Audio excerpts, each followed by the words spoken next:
Assalamu alaikum wa rahmatullahi wa barakatuh. Derɗiraɓe tedduɓe on jaɓɓama ha wakkatire hetande gam sakalgon kubaruji e ɗemgal fulfulde yelam on fu moɗon on ɗo suttidiɗo mbadi dow jam hande 17 lewru 11 woni bowte hitande ujune 2018 ñalade abde wato woni ko ñalli ɗo e ɗon majum en ɗo tokkitina wato kubaruji meɗen ha ko larani yakeji lesdi Cameroon ɗo majum hako wiyete wato gomnati lesdi Cameroon hoosi anniya wato be yofugo ɓenɗon heɓunoɓe saɗirmaji ha leddi wato boya be leddi Baminda gam turtol ngol ɓe gadi ɓe nangama kadi ɗon man ɗum yembi ɗum wi ɗum yofa ko watta himɓe 1,290 ɓen man ɓe yofeteɓe pamen be ɗerewol ɗo. hako larani dede ko waɗi ha lesdi boya be ha lesdi Baminda jaɗirmaji waɗanoɗi hattotton majum ijji inore nde jagorɗo mo ɓagare woɗani waɗi Paul Biya 13 lewru 11 ɗo ɓe wigo ɓen majum ɓe jofe ha 14 lewru majum ɓe gaɗi hande dede ɗereji sarɗiyankeji tammiɗi hande waddugo dede no ɓe watta ɓe yofa ɓenɗon majum kadi andama dede ko watta himɓe 289 on woni ko joga ha wigo mako kanko wato Emmanuel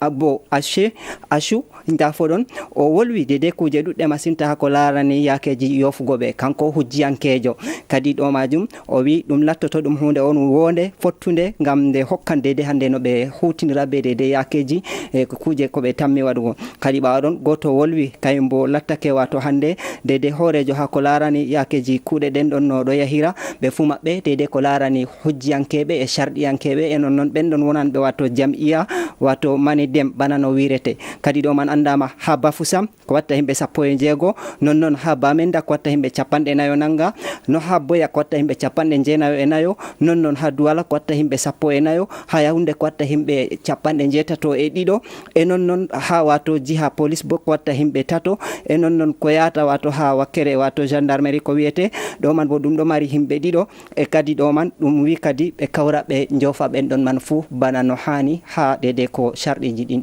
waddi dede dungayere nde mo ɓagare wodani.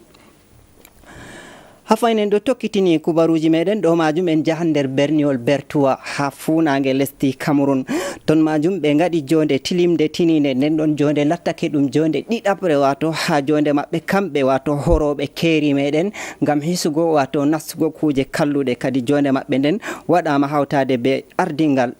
tiniɓe wonɓe ton majum pamen ma jonde hawrama ha nder berniwol Bertoua bana no wirete nden ɗon jonde lattake ɗum jonde ɗiɗabre on hawtade be Vincent Kemfo o holli kankon woni wato ardiɗo jiha kan ha ko larani yakeji douane kadi ɗo majum ɗum waɗama wato 7 wato lewru ɗiɗabru ha hitande ujune 2018 on anniyaji ɗin ɗon hosano ha dede ko larani yakeji soggugo kuuɗe maɓɓe ha wigo mako kanko Vincent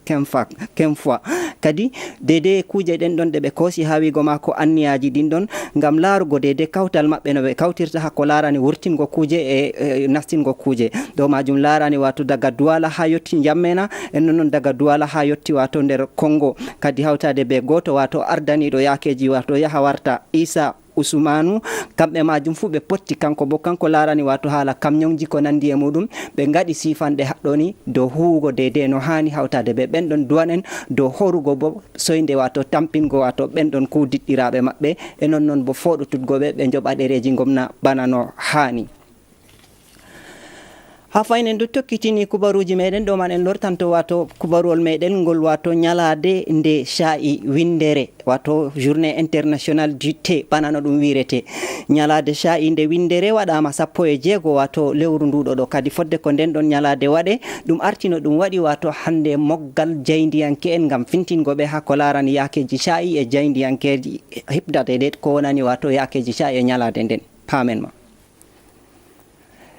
ɗum waɗi jonde hako larani yakeji sha'i ɗo man ha sare soyte e nder berniwol Douala kadi ɗo majum hawtade be ɗuɗɗe yalɓiɗe haɗɗon ɓe sappi himɓe dede no sha'i kin waɗirte e ɓe mettini himɓe bo ɓe taweki wato docteur Sa e non kanko anduɗo wato gonijo hako larani yakeji sha'i o wolwi wato haala sha'i e none muɗum ɗuɗɗe mari e non bo dede ko sha'i waddata ha nafuda wato ha ɓandu kadi ɓe taweki himɓe ɗuɗɓe jaydiyanken ɗo man waɗama wato ha tumbere Douala tataɓa wato ha wato babal ngal Alaji Baba Amadou woni e muɗum ɓawo docteur Sa wato wolwi kuje kimmiɗiniɗe. Horejo wato pelle Alaji Baba Amadou wato kayimbo hoosi wolde wi'eteɗo wato Dagobert Bomal o wolwi kuje kimmiɗiniɗe ha dede ko larani hande dede yakeji shayi e nyalade ndeɗo ɗo waɗande kadi ko wi'ani andi shayi ɗum hunde on himmiɗinide nde ɗo reme wato nder lesdi Cameroun ha Dawara e non Cang Ndu e ko nandi e Tiko e ko nandi e muɗum. Kadi ɓawo fintingo koɓe fintini majum ɓeɗo tokkitini asawene den ɗon hawtade be dede ko ɗo tokka.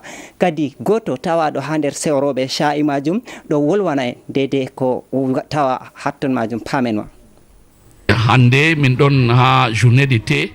ha duniyaru ha leddi duniyaru pat. Journée de thé ɗo min andi ha Cameroun wala shayi ko min wodi ba shayi Dawara CTI. Shayi CTI kanjum on woni ha nder Cameroun. Hande min waɗi conférence de presse be kala yimɓe pat ngam journée de thé on min ɗo waɗa.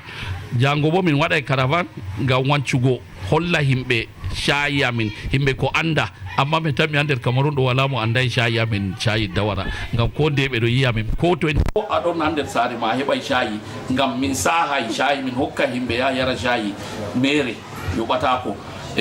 min ɗo waɗa sport bo je shayi min watta nane ɓe andi shayi ɗo valla ngal jamu ngam haala diabète tension patte goɗo ɗo yara shayi mi tammi kanjum pat a numata ko a woday ɗum kanjum salay hunde ɗo to miɗo waɗa miɗo yecca mon on yara shayi Dawara bo ko moye fo andi ta yahi lumo a yiyay ɗum feere on ha shayi de duniyaru ngam shayi amin feere on shayi amin ɗo valla haala tension diabète te goɗɗo iri himɓe ko fayata ɓe wiya waɗa fayi machine a wancata o kilo temere sappanɗe noyi aɗo waɗa hunde ɗo adika yanko shayi pat ɓustay shayi Dawara wala shayi ko vallata bana shayi Dawara. Miɗo yecca mon bo himɓe amin Cameroun andi ko ɓe wiyata shayi Dawara ko moye fu dika yarugo shayi Dawara ngam kanjum ɓuri jamu nde lumo. Naam, ha fayni en ɗo tokkitini nde wi'ama asawe ɓe wanci ɓe sendi sa'i majum ɓawo wancugo senda sa'i man nyande alat jabdi jeego ɓe kawri wato ha nokkure wi'etende Bassa wato ha fedde CTE majum woni ko watta himɓe ujune ɗiɗo wato yalɗiri hatta ton ngam ho'ugo toggoje muɗum daga jamdi jeego heɓa no ɓe keɓira kamɓe bo ɓe gaɗa gonɗon seppo ngo nyalade sha'ikin pamen ma be ngol ɗo ɗerewol.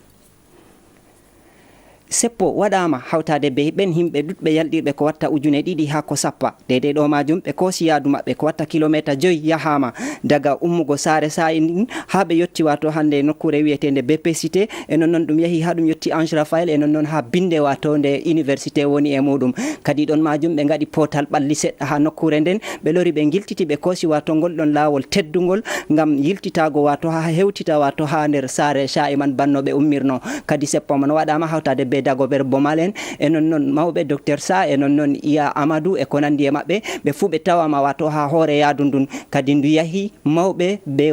famarɓe rewɓe be worɓe fu yalɗiri ha yaadu ndun ɗon hawtade be soji en walluɓe ɓe wato ha ko larani de yaadu ndun no yahirta hawtade be ballal Nestel e ko nandi e muɗum kadi ɗum fu majum ɗum sali jam bana no haniri kilométre ji 7 ɗin ɗi waɗama banno yelira e kadi ɓe garti ɗo man wi'ama ɗum fenam wato waɗugo seppo ngo nyalade sha'i ha nder lesdi Cameroun kadi ɗum ɗo yela ko tammi wargo bo ɗum tammi wato waɗugo kuje kimmiɗiniɗe tilimɗe ha ko larani noon kadi ɗo e ɗon majum tawaɓe ha wato seppo sha'i majum ɗo wolwana en dede ko ɓe humpiti ha seppo gon ɗon pamen ma.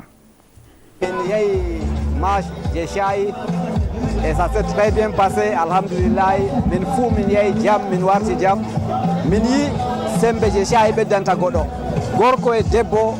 yalɗiri ha ɗon ɓe yehi ɓe warti wala mo heɓi ko fitina petel ha lawol shayi ɗo holli en fayinta une fois de plus hunde yaretede daga ndiyam se shayi tokkata duniyaru ngam ha lesɗe feere kam par exemple ha Angleterre ɓeɗo wiya de tea time ko ha société ko ha usine ko ha partout il y a un break time ɓe watta say feere ɓe wiya chacun a droit à un verre de thé. C'est une manière que himɓe lora hosa énergie pour encore travailler plus. Merci et bonne fête. Sare CTE hoyi anniyaji muɗum hawtade ɓe ɗuɗɓe yalɗirɓe haɗo ko yata himɓe 600 ha ɓuuri yalɗiri haɗo hawtade ɓe mawɓe CTE ɗum hawri ɗum fu majum ɗum waɗi yokko majum sali dow jaam rewɓe be worɓe mawɓe be famarɓe bana no wirete wato gendal kanjum on woni ko sappi haɗɗo ni de'ede jam e gendal ɗum ɗon woni hakko giɗon ɗo ko wiyeten jare shayi sete hokkan jamu banno giruɗon min gaɗi ɗo wala ko woni ella hattatton barka moɗon be ñalade nde sa'i min waɗi yaadu min taari han berniol Douala ɗo man bana laarugo ɗo miɗo etta ɓiɓɓe adama je wari ha ɗo man min waɗi marche ɗo ɗum ɗo wiya be fulfulde min waɗi yaadu miɗo etta jama'are je yaaliri ɗon man mo laari fuu kana nder berniolji ɗo man fuu kana lokka jama'are je heɓa wari Allah hokka ɓe mawri hamɓe fuu kana ɓe hawra ɓe amin min waɗa yaadu ngam Cameron TST ɗo nga ɗon hokka jamu ngam ɗumanti daraja hanjuma ɗum ɗon hokka jamu ɗo holli bana to a yari Cameron TST ɗawkama jamu ha heɓa ɓeydira nder berniji miɗo yetta jama'are je yaaliri ɗo ma walliti min waɗi yaadu ha Difle masɗo nder berniol Douala miɗo yetta bo jagorɗo amin Alhaji Baba ɗan pullo ɓe waɗugo daraja banima miɗo yetta ɓe Jur Machine ɓe Alhaji Saminu ɓe Alhaji ɗan Juma ɓe nanta e ɗum ɗo Miswe Hamza ɓe fuu maɓɓe miɗo yetta ɓe Alhaji Adamu ɗan Juma Allah holla mawri ɓe ɓawari fuu Allah hawru ɓe nder tokkan man bani ɗo mawri min hawra ɓe maɓɓe heɓa daraja man ɗuuɗa bani man mi yetti masine maje daroɓe daraja fulɓe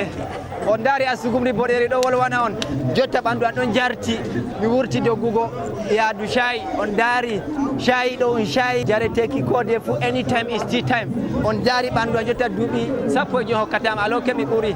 donc miɗo ewnita on to goni fof acca kon wata ɓawo diyam ha duniyaru ɗo shayi ɗon tokkitata ɗiɗaɓu min gecci on ko ɗuuɗa Allah waɗu barka Allah yara en mawri fayin gaɗen julde ñalade shayi inchallah on jarama